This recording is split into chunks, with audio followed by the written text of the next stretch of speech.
exactly one of the things that we hoped would happen. Thank you. Is create a space for people to come forward and share like that, and then find connections, get networked, make stuff happen. Look at these two guys over here already hashing it out. What I want to say is, do you know what we need? This is creation. This is absent limits. This is why we have the power. We can do everything. And this is, now it's happening in the moment. Big round of applause to Roger for all he did. And one question. Do we need governments to do this? No. We do it, and we create the society. Absolutely. There's a, you want to help us with? There's two. There you go. Hi. I came here on purpose because I'm trained as a mechanical engineer, and So, just go on to yeah, I wanted to find other people where I can work with and I can collaborate with, because I work with research, and I saw how inefficient that process is, and I saw how people waste money in things that will never work, just to write papers and put names on it. And then I went into the oil business, and I saw how inefficient that is, and how people are wasting their own resources and their own minds there. And so I want to find out people that I can put my mind to work. Awesome. And where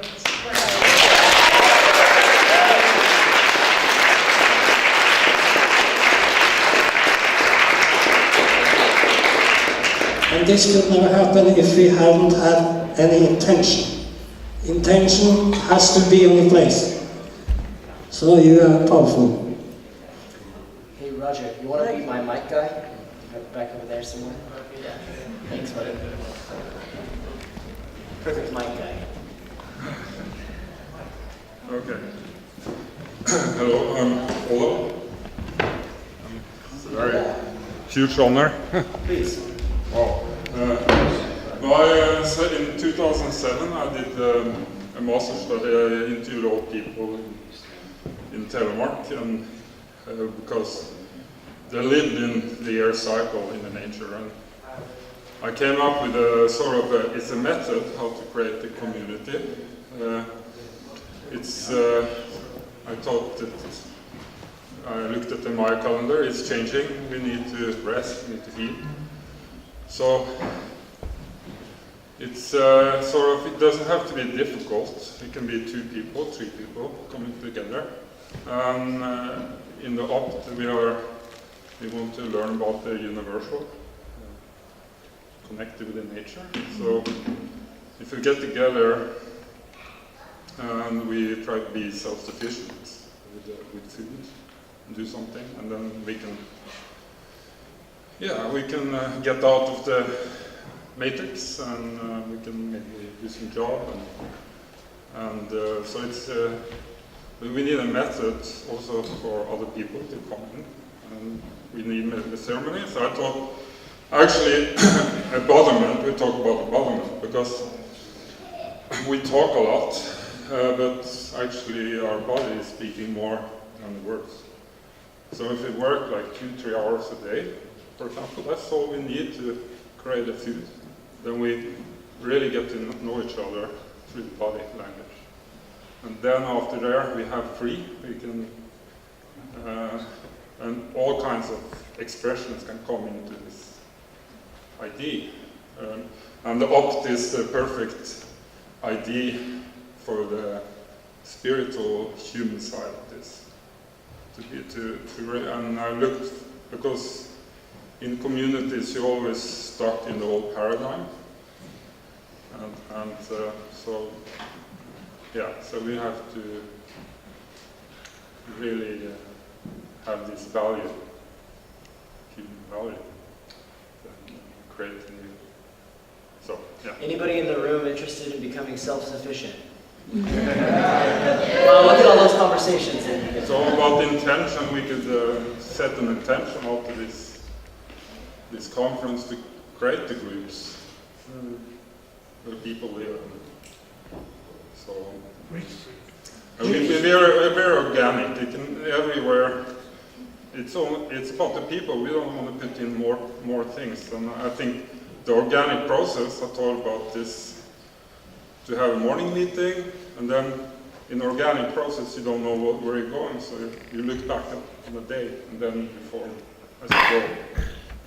And maybe a sermon is important to say thank to the Mother Earth. We can learn from the Indians there. So you can put everything, all kinds of creations into this. So this is very simple. But, it's basically we all are at that free-spirited point here, and this is happening now. So. What's your name? My name is Olav.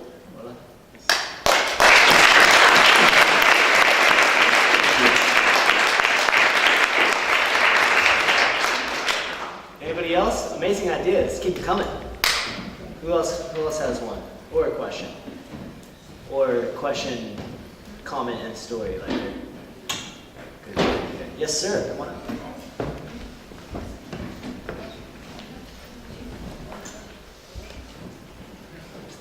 Yes, it's on.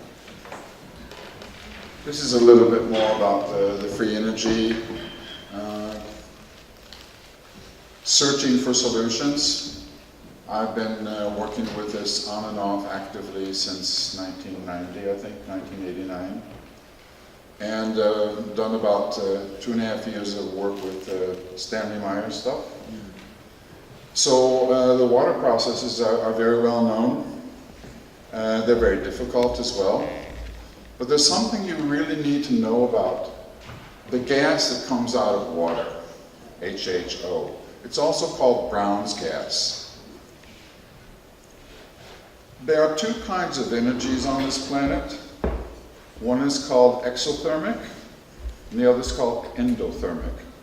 Exothermic is what happens when you have an explosion. You put gunpowder in something, gasoline, rocket engines. We use almost exclusively exothermic energy on this planet today. But the implosion energy, that's something different. Now imagine the gas that you get out of separating water. It's a kind of gas that if you put it on a table or burn it on a table with a torch, it'll of course burn wood. It will also burn aluminum, it will burn titanium, it will burn right through your fire brick, it will burn anything you put into it. Because it has the sense of just destroying that what it is it touches. Now that's a kind of heat you can't get from regular gas. Sounds like it creates its own black hole. It does. It's an implosion energy. It's not an explosion.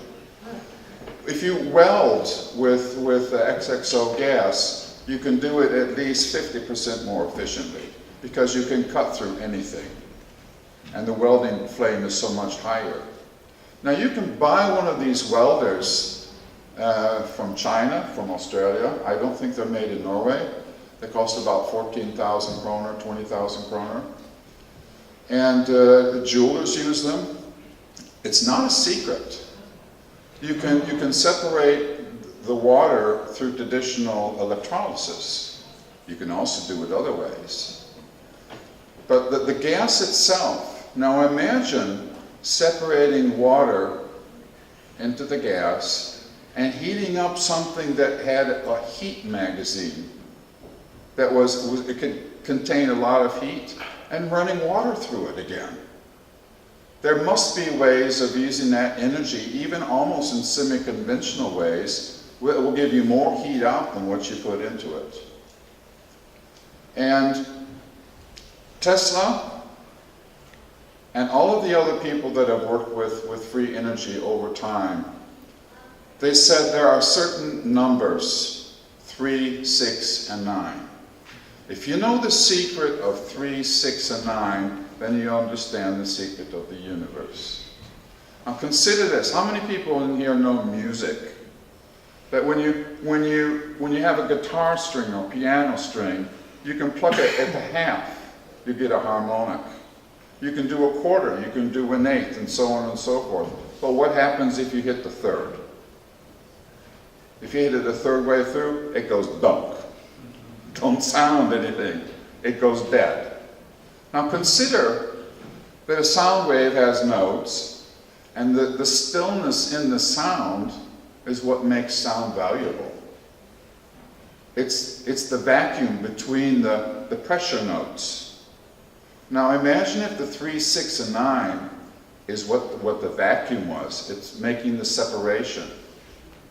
And if you figure out the resonant frequency of water and do a third, sixth, and a ninth, and the harmonics of it, what would happen to that oxygen and hydrogen that is bound together through this magical frequency? There's a lot of stuff we can experiment with, and you don't have to be a rocket scientist. All you need to do is to be intuitive. I have at my house probably 7 patents. They're not my patents. It's Tesla's work, other people's work, that I know will work because I've gone through this stuff so long. I know what Tesla discovered. He dropped Växelström, alternating current. He discovered in Colorado that nature doesn't use alternating current. It uses high-intensity DC pulses. And the shorter those pulses and the more random they are, the more it turns on to the universe of free energy, the vacuum. So consider, how do you make these short pulses of energy? And I'm sure the technology of these health things are also working on DC pulses. We're learning more and more how to model nature, and the more we learn to model nature, the more we learn to discover what works. And to say a little short thing about modeling nature, consider the fact that you have 4 trillion single cells in your body. Now, a lot of people think of a biological cell as being a simple thing. But if you take one cell and you magnify it 1,000 million times, it will become 1.16 kilometers in diameter. It will have, and all the atoms in that cell will be the size of a tennis ball. And there would be 10 to the 16th power of atoms in this city of balls, right? And that cell would be more complicated than Ford Motor Company that makes its own steel, makes its own glass, makes its own paint to make cars out of stuff, okay? There are thousands and thousands of biological machines that are intelligent. They do packaging, they do unpackaging, they do assembly. And they work with information, they decode information, and they send things back and forth. And they produce, and they get rid of waste as well. And they don't use money. They don't have politicians running the show. And they don't deal with competition. That's one thing they don't do to have vitality. They don't deal with competition. Because what does competition do? If anybody was to compete here, we would be making friction. And that would be making heat. And that would be making conflicts. And that would be making dis-ease. And that would be making death. But how many people here love to compete? A lot of people do, maybe not here, but mostly in a society we're brought up to, I want to be a competition person. I have a great competitive spirit. That's on the borderline of being a psychopath, you know? Remember that. There's one thing we can get rid of on this planet, and it's just the motherfucking idea. Kill the competition. Save the people. It's so simple. Cooperation. That will give us vitality. And these cells, go back to the cell to the body. All these 4 trillion cells in the body, they're intelligently organized. No one tells them where to go, but all the brain cells are collected in the brain, and all the stomach cells are collected in the stomach, and all the liver cells are connected in the liver for some strange reason. And they don't compete, of course. And there's some cells that make hydrochloric acid. There's some that generate electricity. Some store memory. And some just breathe. So they're all collectively organized through differences and sameness. Like barn, like best, etc. Okay? That's very important. But we need the diversity. If we don't have the diversity, we will not be enough equipped to have the resources to do anything with what we want, with no limits. To create the vitality we need. So, we've been living in a society that inhibits our intelligent organization. It's like, here we've got a little, maybe closer to intelligent organization, 2 people that are working with free energy. Okay, we can do something more, because we're 2. We get 10 people, we can make something working in a week, I'll guarantee you. But we don't know where they are today. And that's the problem. So we need to collect more. We need to discover each other and tell each other what our intentions are. Hey, I'm good at this. Oh, that's cool. I'm good at that too. Let's work together. That's what we need to do. That's it. A piece of paper, anything where people can put their details, and so that you guys can all start networking. Because I know some of you who are here today are not going to be here tomorrow, and there are some who are going to be here tomorrow that aren't here today. Is there a space? We have our O.P.A.L Facebook page. People can connect in there. Yeah. Okay, so it's Open Norway Yeah. on Facebook. Yeah. That's a good start. You know, I love that, everything that you just said was brilliant. I was just having this conversation with Annie and a few others back there, right before. The concept of the Celestine prophecy, of having an awareness that we're swimming in a sea of synchronicity, and having the wherewithal to spot synchronicity when it comes into our lives, and cutting through the bullshit small talk and cut right to the chase. What are your intentions? What are you here for? What did Source bring us together to figure out right now in this conversation? Billions, between all of us in the room, billions amount of synchronicities had to happen in perfect order to get everyone here in this space today. That's the conversations that we need to start having more of. What are you doing? What are you good at? What are your intentions? And you go from that place and you start to create. We can talk till we're blue in the face. We can get a lot out of these amazing discussions. But where the rubber meets the road is when people start taking it upon themselves to take action. That's one of the things this conference is about. It's about taking action. And look at what happens when we just get up and speak our minds, and our hearts more importantly.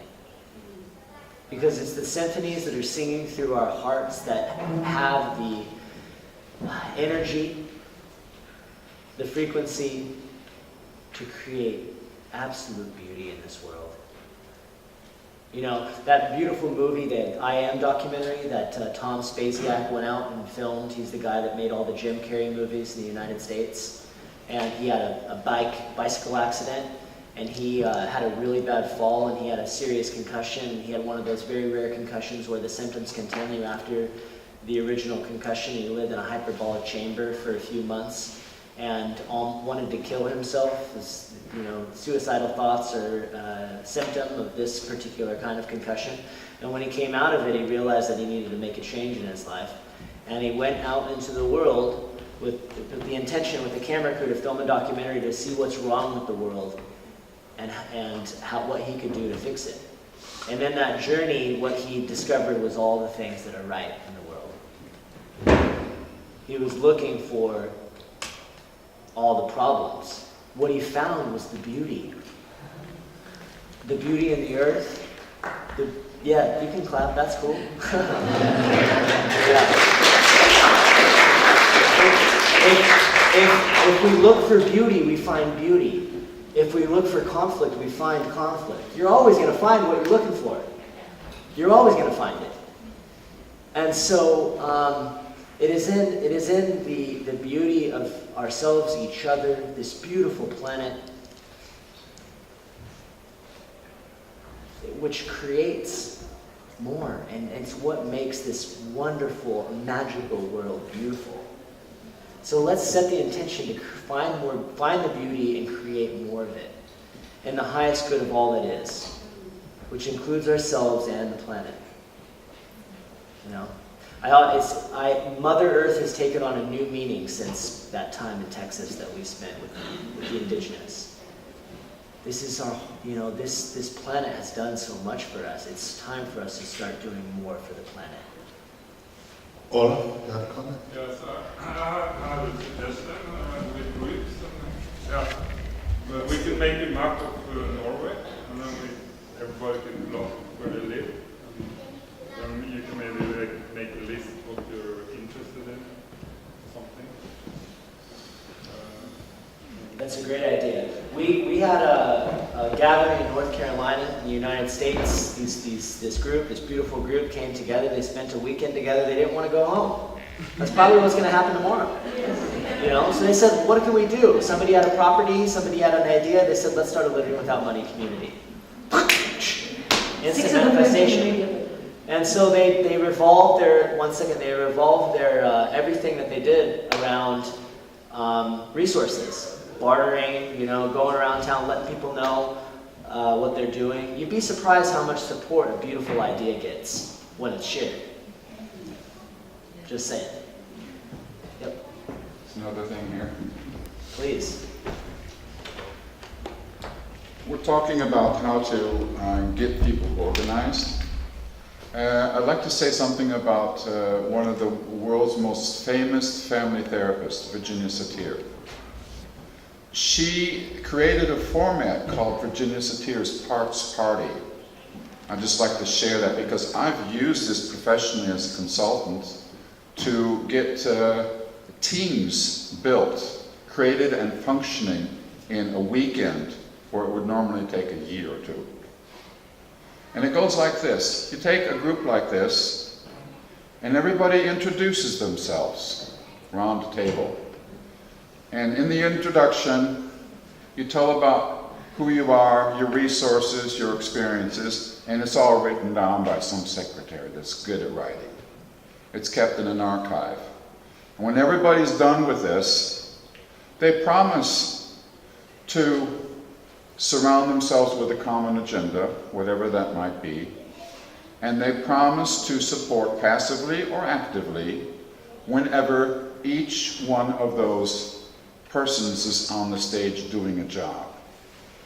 And that means every individual in that group is fully supported, either passively or actively, with no competition. And that's a way to get this done physically, by having a group. Too big is kind of complicated to keep track of. I mean, let's say a group of 20 people or so. It's going to take a weekend. Okay, who cares? You will get to know all those 20 people very intimately in those couple of days. Listen to what people can do, their talents, and what they're afraid of, what their weakest points are. Because imagine, this is how we work in our psychology as well, because you have all these different parts in your own person. And the parts that are afraid and that are weak, there's other parts that say, hey, I can help you. And that's the way it works with living individuals. And that way the right people can combine the resources, because if, let's say, you're perfectly good at something, but you're missing that one piece, which makes it imperfect, and that one piece is way over there, that person is very valuable to you. And that way you're very much more valuable to the collective, because it's perfect. But nobody knows about this until we go through this process. It needs to be done. I got an idea for an experiment.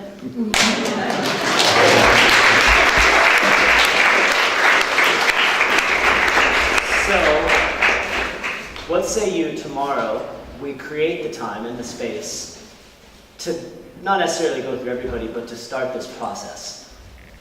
Great. To see where it goes, right? And then we can continue it post-conference in our own way, but we'll, for those that want to stand up and say, I am a passive or active contributor, here's what I do, we create the space for that, and then it's up to everyone to move it forward from there. You guys like the idea? Yeah. All right.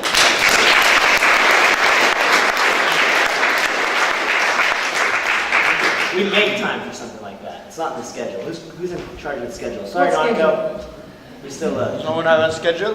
we're What is not, time? well, what schedule? I mean, I don't operate on one. We got, we have to be out of here, we have to start getting out of here by 5. Where's Jorge?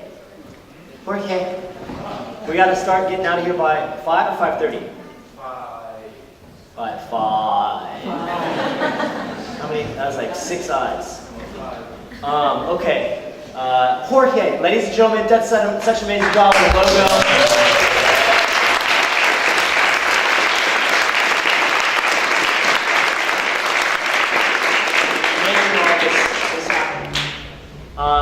So we only got a couple of minutes. We're literally about 3 to 5, and we got a whole another day tomorrow.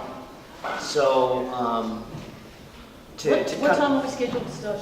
tomorrow we start at same time, 10 Which is o'clock. what? 9:30? So we're here at 9:30 tomorrow.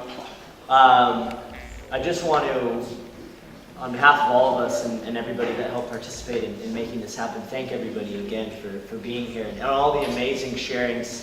You know, this is how things get done. And we really, really want to see, we have the desire to see manifestation happen as a cause of this, and for O.P.A.L Norway to continue to grow and flourish after we head home. So let's create the space for that. And then also, we made this event no cost because we wanted everybody to be able to participate. We have lots traveling with us in the United States that have 0 Federal Reserve notes, which is the currency. We're very open to receiving any kind of contribution, whether energetic or otherwise, to continue this tour back home and to continue it in our own ways. So if there are people that aren't coming tomorrow and you have the desire, or being inspired to make any kind of contribution, every little bit helps. And we're so grateful. You know, we wouldn't be here without all of you guys. We're so grateful for you inviting us into your home. And what a beautiful home it is, and what beautiful hearts that are here present. We thank you all from the bottom of our hearts. Absolutely. Thank you.